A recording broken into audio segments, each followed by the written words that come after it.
You think we've gotten too radical with our message? Well, I got news. I was adopted when I was 4 by a 64-year-old lady, man, and we were I've raised survived up, death several times, really, endured public shame. I have always lived in this dichotomy of I knew I loved God, but I had a hard time believing that He loved me. I've survived death several times, endured public I shame. role in the choir, really difficult times,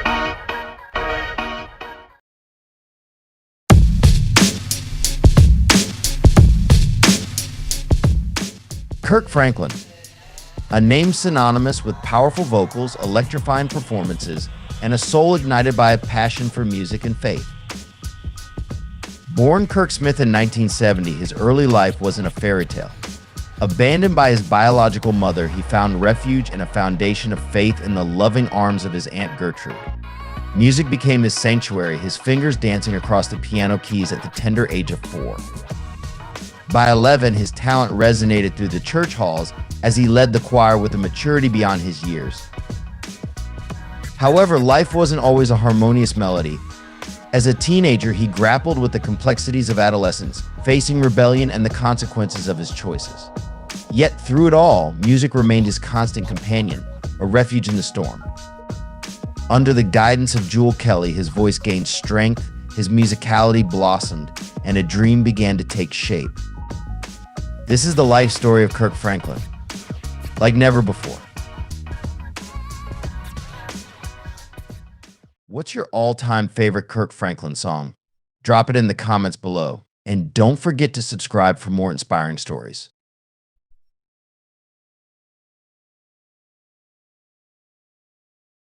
Kirk Franklin's family history is a tangled web. Born Kirk Dwayne Smith on January 26, 1970 in Fort Worth, Dallas, Texas, out of wedlock to teenage parents who never married nor lived together, he had sporadic contact with his parents while he was growing up. When he was 3, Franklin's mother put him up for adoption at a Fort Worth church. His great-aunt Gertrude Franklin, who was then in her mid-60s, took him in and eventually adopted him and changed his last name to Franklin. She insisted that he gets involved in her church and in its youth activities, especially the choir. Gertrude recycled aluminum cans to raise money for Kirk to take piano lessons from the age of 4. Growing up in the church under his great-aunt's watchful eye gave Franklin the drive to excel in the choir. By the age of 7, his innate talent had earned him a recording contract, an opportunity to pursue a gospel music recording career.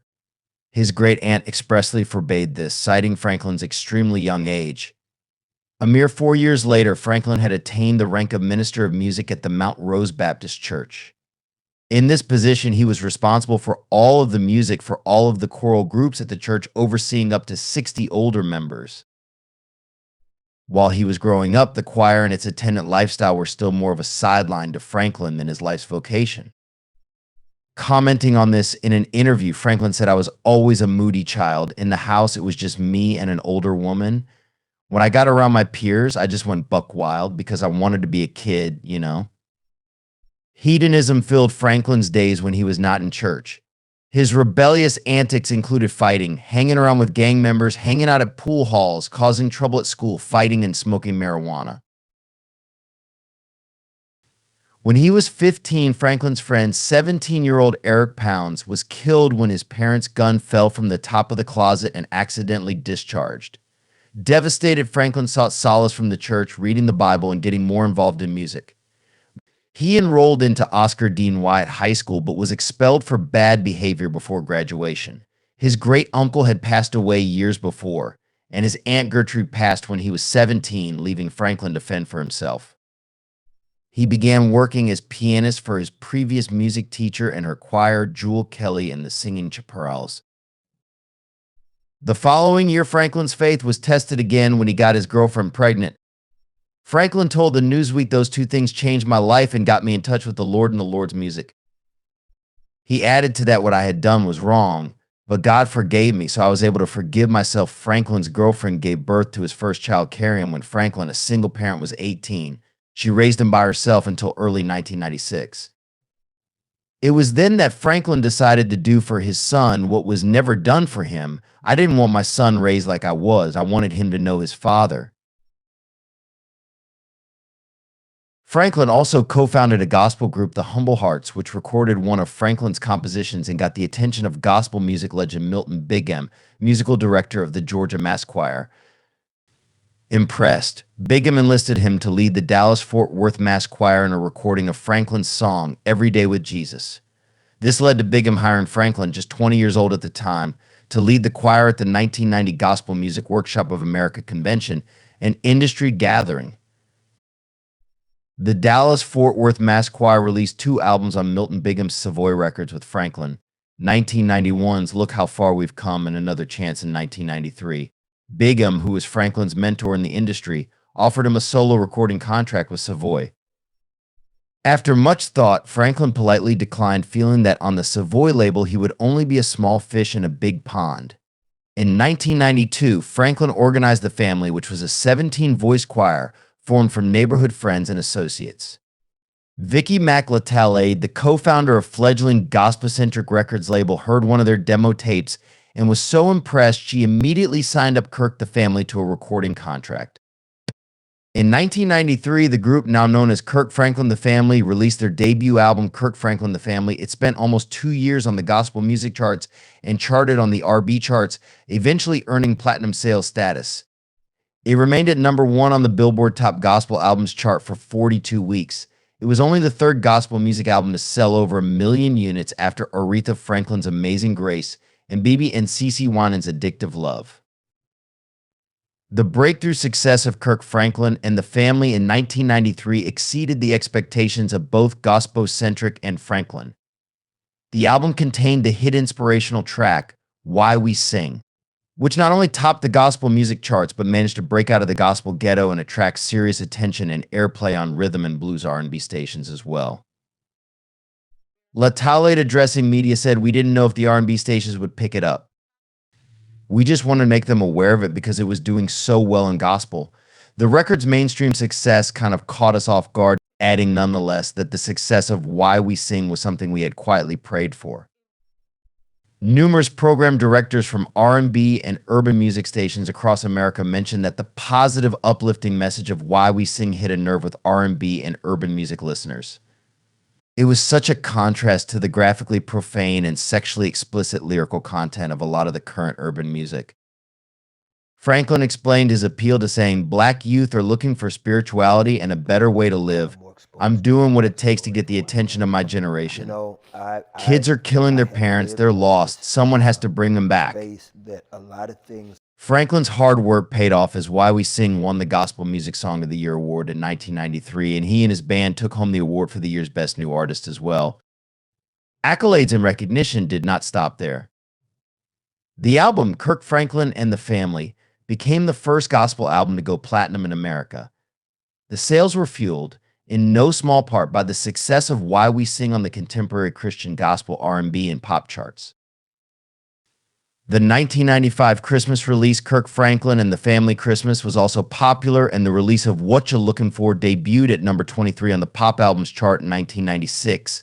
Also that year, Franklin contributed tracks to the special gift Christmas compilation, The Soul Train Christmas Starfest, and to the soundtrack for the film Don't Be a Menace.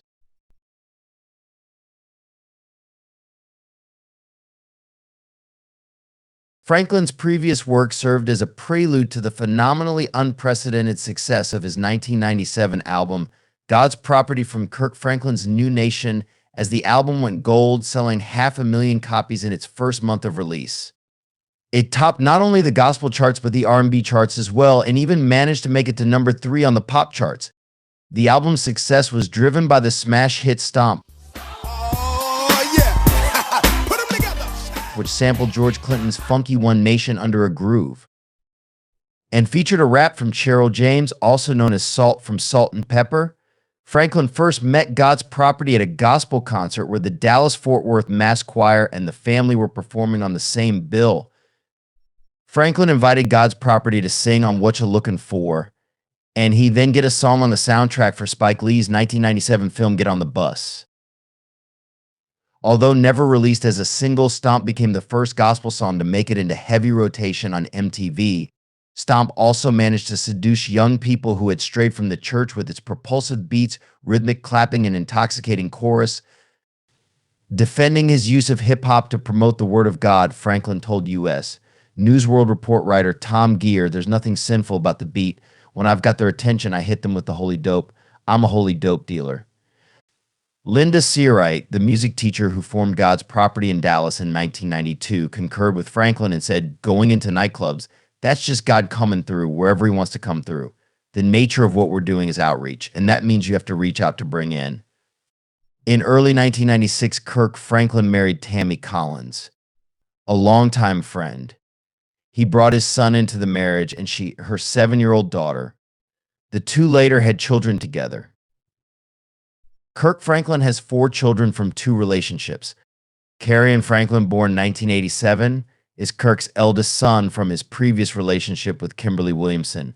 He is a singer and songwriter who has released his own music.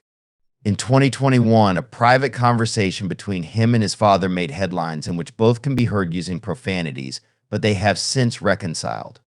Carrington Franklin, born in 1991, is Kirk's daughter from his wife Tammy Collins' previous relationship. She is a singer and actress who has appeared in several films and television shows. Kennedy Franklin, born in 1997, is Kirk's other daughter with Tammy. She is a singer and songwriter who has performed with her father on stage and in the studio. Keziah Rashad Franklin, born in 2000, is Kirk's youngest son with Tammy, but has a passion for music like his father.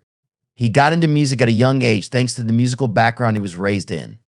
He is into musical instruments, and he is an avid guitarist and drummer. In late 1996, Franklin suffered a serious accident when he fell from the stage of North Hall Auditorium in Memphis after introducing opening act Yolanda Adams, landing in the orchestra pit and sustaining head injuries. After a hospital stay brightened by his spouse, who proved an additional pillar of strength, as well as tens of thousands of postcards and phone calls from well-wishers, Franklin convalesced and resumed his tour of life. Franklin's desire to attend Gospel Stellar Awards was so strong, his wife recalled, was strong even during the thick of his recovery. Franklin's appearance at the Stellar Awards a mere month after his fall was something of a valedictory. Billboard Lisa Collins reported that the singer was the night's big winner, thrilling the crowd with a performance and testimony that brought the crowd to its feet. Though he took home 5 awards, including Artist of the Year, Franklin expressed a larger goal to Collins. "I wanted to make a fool out of the devil," he said. "You're not going to try to take my life and think I'm not going to praise God. I'm a living testimony." Kirk Franklin has also spoken openly about his own experience growing. He had long carried the weight of an absent father, and he has said that this has shaped his approach to parenting. Kirk grew up with a patchwork of figures filling that role, none offering the definitive answer he craved. Until the spring of 2023 that Kirk Franklin, deep into recording his 13th album, embarked on a journey that would rewrite this narrative. While collaborating with a local singer named Nicole Sims, a conversation sparked the flame of discovery. Nicole, hailing from Kirk's hometown of Fort Worth, Texas, shared a chance encounter with Richard Hubbard, mentioning his past relationship with a young woman named Paula White, Kirk's biological mother. Intrigued by the proximity and uncanny resemblance rumors, Kirk, fueled by a mix of trepidation and hope, agreed to a DNA test. The results, delivered by his doctor in a tense, emotional scene captured for his documentary, were unequivocal. Richard Hubbard was, with a staggering 99.99% certainty, his biological father. Percent what? Yes, he's your father.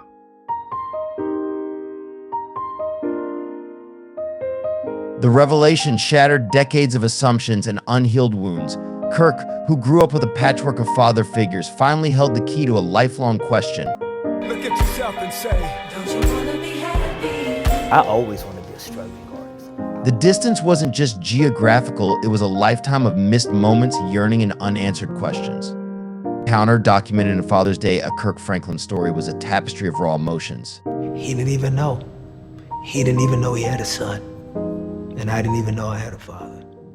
Tears welled up as Kirk, face to face with Richard, grappled with a mixture of hurt, curiosity, and a flicker of hope. The camera captured the awkwardness of initial introductions, the tentative steps towards understanding, and the overwhelming weight of a past they never shared. While their relationship remains in its early stages, Kirk's discovery resonates far beyond the personal. It's a testament to the enduring human desire for connection, the unexpected twists of fate, and the power of truth, even when it arrives decades late.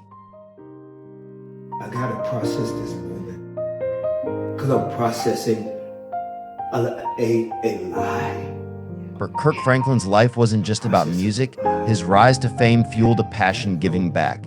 In 1997, Franklin established the Kirk Franklin Foundation, a platform that nurtured the creative potential of young people, particularly from underserved communities.